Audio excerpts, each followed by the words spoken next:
Hello friends, we move on to Amish's essay Why I Write and discuss it in this presentation. We will see the objectives, discuss Amish's life and writings, then focus on the specific essay Why I Write. We will examine the theme, form, language and literary aspects of this essay. Further, we will look into human relationships and some thoughts on life. Finally, we will see some lessons that we can take away with us to enrich our own life. Here are the objectives. To understand how a successful banker turned into a financially and professionally successful writer. People have different professions, but then they end up in writing and they make more money out of it. To examine the process of commitment in writing and publishing. That is a key word, commitment. To know the differences between banking and writing, they are two different worlds. To appreciate the wonderful place of no difference between success and failure. Remember, we dealt with success and failure in the case of Abdul Kalam. Kalam wanted us to understand that don't worry about failure, accept it and keep going. And Amish also deals with such a kind of idea in his essay, and he calls it No Difference Between Success and Failure. To discuss the thematic, formal, linguistic features of Amish's essay. Then finally, to consider the human relationships that are made possible through writing. Writing is not something that somebody does alone in a confined room. A writer keeps in touch with all kinds of people, right from the family to the rest of the world. Let's see the life of Amish Tripathi. He has dropped that name Tripathi to indicate his individuality as a human being. Amish Tripathi was born in 1974. He was a student of BSc Mathematics and then he was a student of Master of Business Administration. He started his life as a banker and then ended his life as a writer. He started the process of marketing his own novel and then became a marketeer. When he became famous, he started writing columns for newspapers. Because of his influence, he became a public speaker. To recognize his achievement as a novelist, the government of India appointed him a cultural ambassador. That post is called the Director of the Nehru Centre in London since 2019. He also received Kalinga International Literary Award in 2018. We have a beautiful quotation from Amish Tripathi here. People do what their society rewards them to do. If the society rewards trust, people will be trusting. This is a key sentence that we have to look into. If we reward trust, then people will be trusting. If we punish trust, then people will be mistrusting. Trust is essential for our life. Individuals have to trust each other. Government and people will have to trust each other. All of us will have to trust each other in some way or other. Without trust, there is no life. There are many books that Amish has written. Some of the examples for fiction are The Immortals of Meluha, with which he became a craze among the Indians.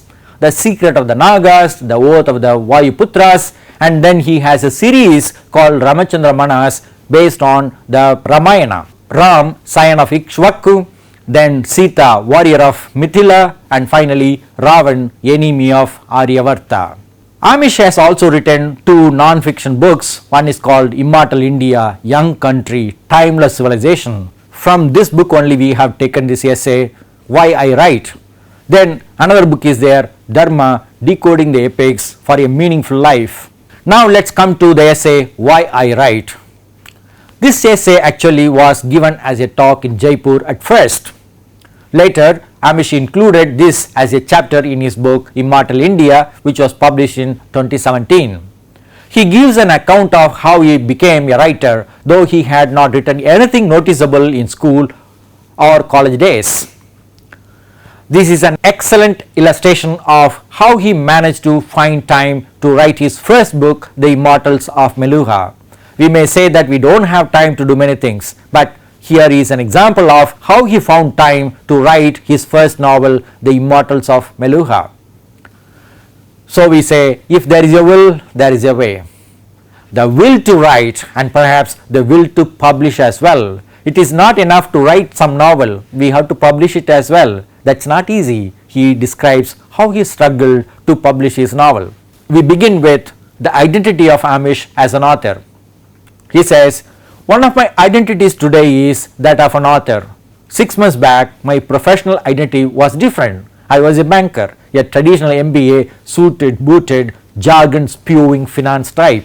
So what he says is, yesterday he was a banker, today he is an author, tomorrow what he will be, we don't know. Perhaps he did not know that he would become the director of Nehru Center in London, but it happened. Tomorrow he may be something else. So the question that we have to ask is, does our identity keep on changing depending on the role that we play?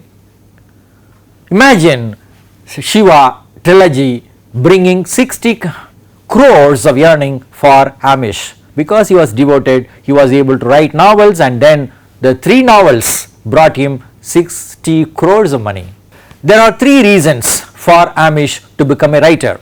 So first reason is this: historical fiction about Lord Shiva. Lord Shiva is considered to be a mythical legendary character, but Amish has written a historical novel.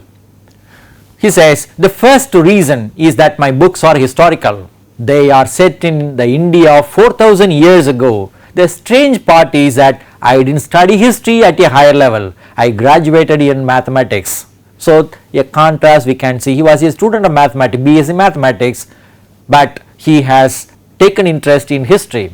But before my first book, The Immortals of Meluha, was released last year, I had written absolutely no fiction in my life. Not even a short story in school, except for some really terrible poetry in my college days which no one liked. The third strange thing is that I have written about the adventures of the Hindu god Lord Shiva, but I was an atheist till 8-9 years ago. Today, of course, I am a very devoted Shiva worshipper. So Amish focuses on certain contradictions within himself. He was a student of mathematics, but he went on to write historical fiction. He had not written any fiction at all in his school days or college days, but then he went on to become a novelist. And the third thing, he was an atheist, that is a non-believer before. Later on, after writing the novel, he became a devoted Shiva worshipper. The question that he discusses in this essay is, how did I write historical fiction about Lord Shiva? So he gives his answer, which is like a self-analysis. It has been a really long and strange journey. It's a long journey from being a banker to a writer, from being an atheist to a theist.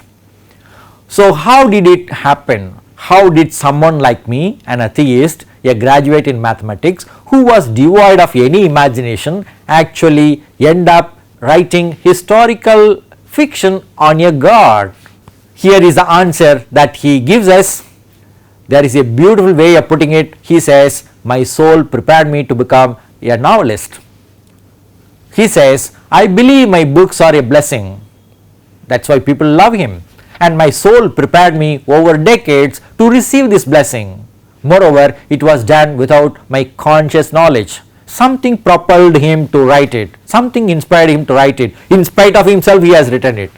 For as long as I can remember, extending to my childhood, I was always attracted to the subject of history. He happened to be a student of BSc mathematics. An idea entered my mind around 8-9 years ago. I felt the need to write about it, but I was unsure. It happens in the case of any writer. We don't know when to start, how to start. We are unsure about what we have to write. He went through the same dilemma, but then he emerged as a great writer. Only when we go through some crisis, we will find out our clarity. It happened in the case of Amish also. What happened to him was, he was not so happy in earning lot of money in this banking business, whereas whenever he wrote some pages, he was happy. So he tells us, the real reason was that I was deeply unhappy when I was not working on my book. I was in a high pressure job at that point in time. Banking is a high pressure job. Internationally, when somebody deals with banking, one cannot be happy naturally. But whenever he was writing something, he was happy. How did he manage time to write his first novel? This is a lesson, a great lesson for all of us. The problem is, I worked in the banking sector. We were busy destroying the financial world. Look at that expression, destroying the financial world. That's how liberalization happened in our country and many other countries. It takes a lot of time and effort, right? I simply did not have the time to write a book. Then how did he find the solution? He was traveling to his office from home every day, and then something occurred to him. He was driving himself. Then the solution came in the form of a driver. Drivers were easily available those days, and that was the best 5,000 rupees per month that I ever invested. Soon I was writing my book in the back seat of my car. It took me 4-5 years, but the book eventually emerged. Imagine one writing a novel sitting at the back of the seat, that is typing on the system for 5 years without giving up, without knowing whether that book would be published or not. He was simply writing it, spending money for the driver. Per month 5,000 rupees. He says that is the best investment of his life. When we spend some money, we think it is a waste of money, but then we have to realize that it is an investment for our own growth and probably for the growth of our nation. When we get a writer like Amish to add to the reservoir of writings, then it is good for the country. So through personal investment, we contribute to the national literature. Writing is only one part of the journey, so he calls it the incomplete journey, because many publishers rejected his book. He says it might appear to non-authors that once the book is written, the journey is over. That is not actually true. Actually no, not by a long shot. You have to get it published, which is an entirely new story by itself. So we say writing is one process, but publishing is a totally different game altogether. Many writers write, but they are not able to find a publisher. Rejections after rejections. I have a manuscript rejected by 20-25 publishers, but still I haven't given up the hope. So when Amish approached many publishers, one of them had this question about the audience. He discusses that question now. One suggested I would alienate every single reader segment with my book. I said, okay, how? He said to me, look, you are writing on religion which the youth aren't really interested in. That is a strange part of Amish's life. He was writing about Lord Shiva, but publishers thought, how would the young people look at this novel? Look, you are writing on religion which the youth aren't really interested in. You have your own take on religion, you are unorthodox, and the elders will not like it. Another problem is, even if somebody reads it, the elders who are conservative about religion may not like this book. Finally, you are insisting on writing in modern easy English, which means the literati won't like it. That means he doesn't care for certain rules and norms of language. He writes in the way in which he wants to, and so the literati, that is educated people, may not like his book. So who in God's name are you writing for? Who is your audience? Young people? No. Elders? No. Educated people? No. Then who will buy your book? That's the question. Which reader segment are you planning to sell it to? That means there is no market for this book. That's how publishers looked at this book. The Immortals of Meluha. Then he started a kind of partnership with another person, and he started publishing his own book. He had an agent who was supportive of Amish. My agent, my long suffering agent, because whenever he approached many publishers, he had to go through that agent. My agent, my long suffering agent, who had sent my book to every publisher and had the door slammed shut on his face, he was also moved by my belief in the book. That is the most important thing. Publishers may reject your manuscript, but you should not lose hope in your manuscript. So the agent was moved by my belief in the book. He offered to invest in printing if I would invest in the marketing. I said, okay, great, thanks man. So now you can understand there are two aspects to publishing. One is printing, another is marketing. That's how Amish got into marketing the book. Now we have two questions. What is the name of the agent? I am not giving you the answer.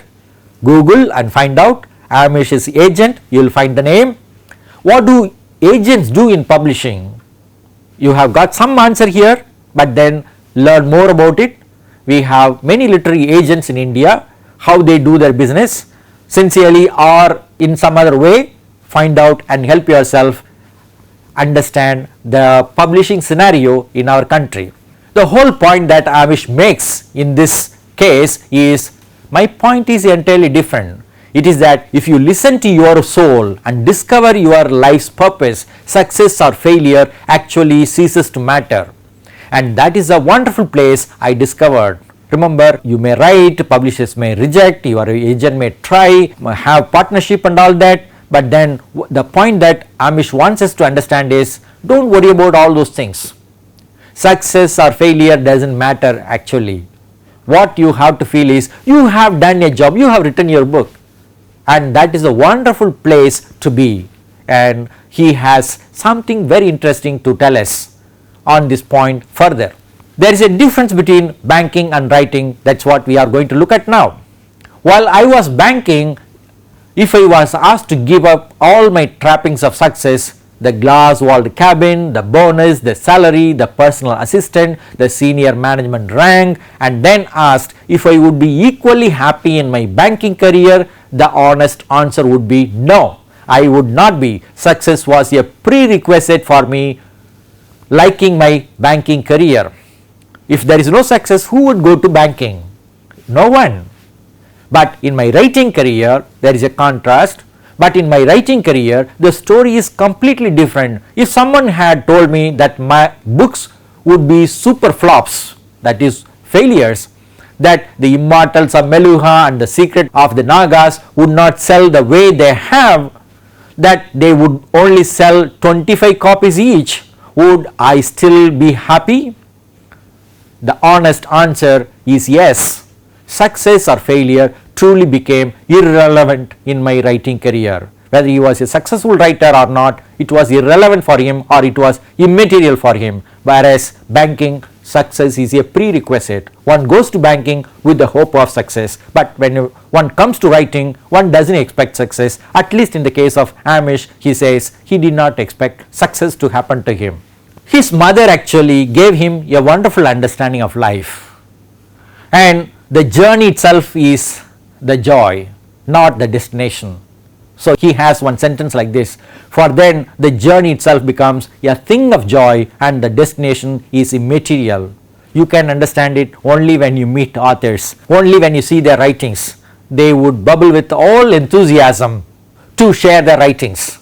They may not be great, you may not be the greatest audience, still they would enjoy the journey of writing, the journey of sharing. It was his mother impacted him powerfully. So he remembers his mother. He tells us, my mother, brilliant woman that she is, had once told me that if you find that your work itself gives you pleasure, and that failure doesn't fill your heart with sadness, and success doesn't fill your mind with pride, then you know you are working in consonance with your soul's purpose, your own swadharma. I am in that wonderful place. We have to recall again Abdul Kalam.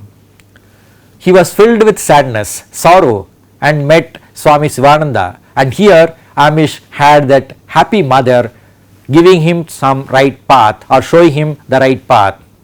When we are happy, our mind is filled with pride. When we are meeting with failure, then our heart is filled with sadness. Look at the difference. Heart feels sad when we fail. Our mind feels happy when we feel proud when we are successful. But we should not allow this success or failure to affect us in any way. Just we must be happy with ourselves, and that is called the wonderful place Amish was able to reach. He has reached a place unimaginable for him. Let's see the thematic contrast in this essay. We have something called the undivided Amish. On the one hand we have banker, on the other hand we have author. So there is a kind of divided personality. That's why we call it banker and author, and call it undivided and divided author or Amish. As a banker, he was using jargon, he was in finance, he used logic, mathematics, reason, he used premises, and he became an atheist. He knew knowledge. Knowing is one thing, That's why we have put it knew. He knew the world of finance. He was pragmatic or practical. He was in high pressure job. He had enough wealth, and he was carried away by his mind and pride, success, and then wealth. The god of wealth is Mammon. So he worshipped the god of wealth as a banker.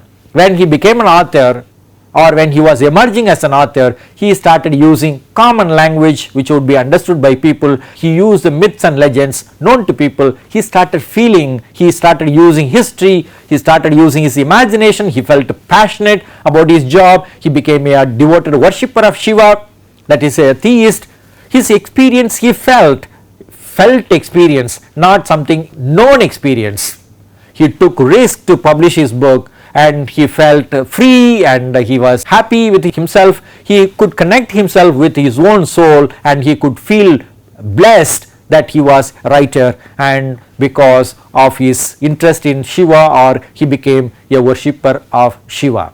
So writing is one thing and banking is another thing, totally two different areas of life. He is the same person. That's why we say divided Amish or undivided Amish. In the same person we have all contradictory emotions. Let's see the form of the essay. Of course, it's a prose piece. Initially it was given as a talk, so we can see the connection between essay and talk. Essay is something like a conversational piece. When we read the essay writing, we would feel that we are in touch with the author. So we have the conversational quality in this writing. His aim is to explain how he became an author and why he started writing and how he has reached this place as a writer. So what he does is to give explanations, reasons, or to give some kind of theoretical account of what he has experienced, and mostly logic. So mathematics is there in his account as well. His mathematics and MBA and all that gave him finance or professional life, but then he loved history. History is all about stories. He was an atheist but turned a theist later. He had never written any story but started writing fiction, to his utter surprise. Only thing that he had done was he was passionate about reading history, not from textbooks, but on his own he started reading history right from his childhood. He found time for writing, and then he also found a way to publish the first book by partnering with his own literary agent, who offered to print, and then Amish marketed that book. So the lessons that we have in this essay are: listen to the voice of your own soul and find your life's true purpose. Is it banking or writing? In the case of Amish, he found writing to be his purpose. Look at the life of R.K. Narayan, you will see that. Look at the life of Abdul Kalam. In spite of all his jobs as a scientist, technologist, advisor, even president, he will ever be remembered for his writing, and I believe he loved his writing more than anything else. Now we can look at the language. The language is something like speaking to an audience. That's why we said conversational quality. There is a relationship between the listener and the reader.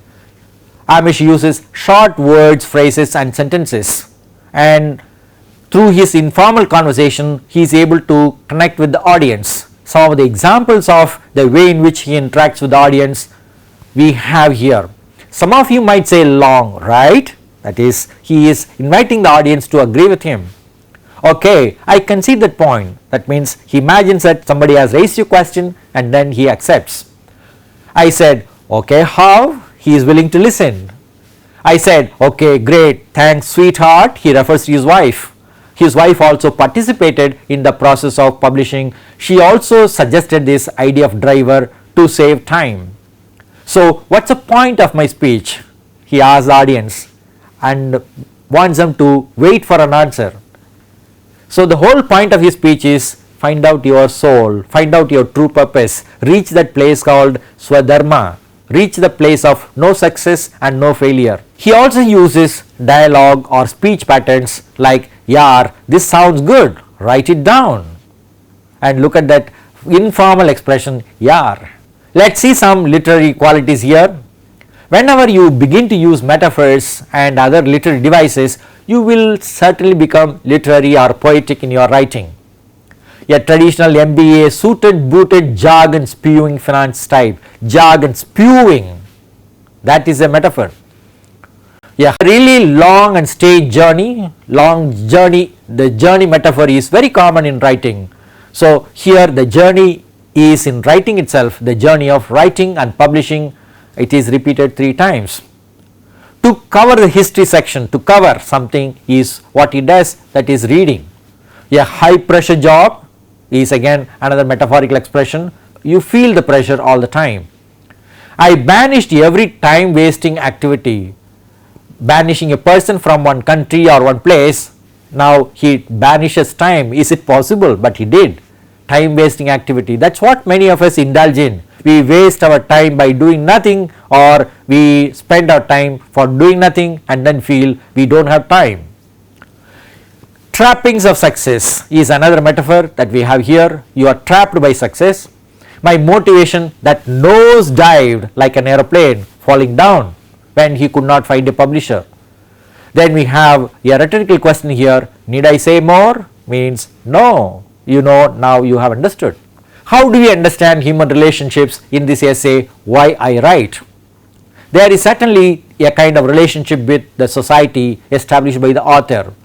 His own family members like his mother, sisters and wife, they have played a very crucial role in making up this man as a writer.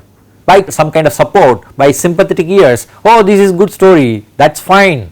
If you do not find a publisher, does not matter, we will buy the copy, we will appreciate you. That kind of appreciation he had from his own family.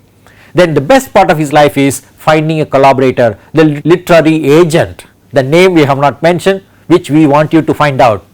The collaborator, the publisher, the printer, that is a very interesting aspect of Amish's life. Everybody may not be gifted with an agent like that. If you find one, you are really lucky, because the agent also believed in the book, that is the whole point. Then relationship with readers, when we read the essay, we feel he is speaking to us, he addresses a point which will be useful to us. And most importantly, he talks about his own relationship with his own soul. A banker, a writer, all right, but then what are you? What is that true self in you? That is what he attempts to find out, and his mother was supportive of him to find out that place of no success and failure.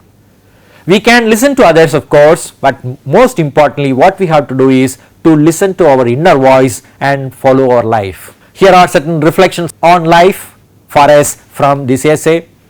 We have to live our life designed by society or by us. We can choose our life or we can follow the life given to us. We are pressurized into doing certain things for the sake of living, like to study, to make money, to marry and to have children and settle in life. That is what all of us do. But apart from this, what else do we do with ourselves and give to the world? It does not mean we should not listen to our own spirit. Let us participate in the world, live in the world and yet contribute to the world. That we can do only when we get out of the world to spend time for ourselves. We can fulfill our duties and yet follow our dream. That is where we find this divided and undivided Amish. We can do our duties through our dreams as well. It is possible. Duty and dream can be combined. We can continue with our passion as a preparation for the big break we want to have with everything in the world, including ourselves. We can find out some route for ourselves. It is possible. But we have to prepare ourselves right from our childhood. Suddenly at the age of 40 you want to write, that is not easy. One has to prepare oneself. If you start preparing at 40, then you may start writing at 65 or 75. It happens, some people do it, but the early the better, always the early the better. So I have one sentence here for you. If you pursue your passion purposefully, you will penetrate the hearts of people. That is how great writers have reached the hearts of people throughout the world. Gustave Flaubert, we may not know, he is a French writer, but Madame Bovary has reached the hearts of so many people throughout the world. The moment you read the novel Madame Bovary, you will enjoy it. You will not leave it, you will enjoy it. This is life. What are the takeaways from Amish's essay, Why I Write? What we do may not match with what we are born to do. That is, banking is not matchable with what Amish is born for. What gives true happiness is what we are born to do, that inner talent, the purpose of life. Our soul prepares us for our real life. We have to listen to our soul, only then we can understand real life. We have to listen to the voice from within. We also need to share our passions with others, like mother, brother, sister, whoever it is, or some fellow worker, anybody who has some sympathetic attitude to us. Never be discouraged by the naysayers. People may say, no, you can't become a writer, no, you can't publish your book. Never believe the naysayers. A few will always support us till the end, like the literary agent or his wife in the case of Amish. Keep trying until you succeed in your effort. Never give up. The whole idea is never ever give up on yourself. Others may give you up, but you should never give yourself up, because it is you. If you give up yourself, who else will support you? Become your own friend and help yourself. To summarize what we have seen in Why I Write, we looked into the objectives. Particularly we focused on the life of Amish and his writings, and then we examined why I write with sample passages from this essay. We focused on the theme of writing as a journey. We saw the form as an essay. We looked into the language, informal language used by Amish in this essay. Then we examined some examples of metaphors in this essay, understood the literary value of it. Next, we focused on human relationships, especially within the family and in the professional context. We reflected on the life that is presented in this essay. Finally, we have suggested some takeaways for us to use our time well for ourselves. We have to invest wisely to find time to find out the talent, hidden talent within us, and share it with the rest of the world. Here are a couple of references for you. One is a text, Immortal India, from which we have the essay. Another is a critical essay. There are not many essays on Amish's writings, but then he has become one of the excellent writers, marvelous writers of our contemporary India. Enjoy reading his novels and essays. Help yourself. Thank you.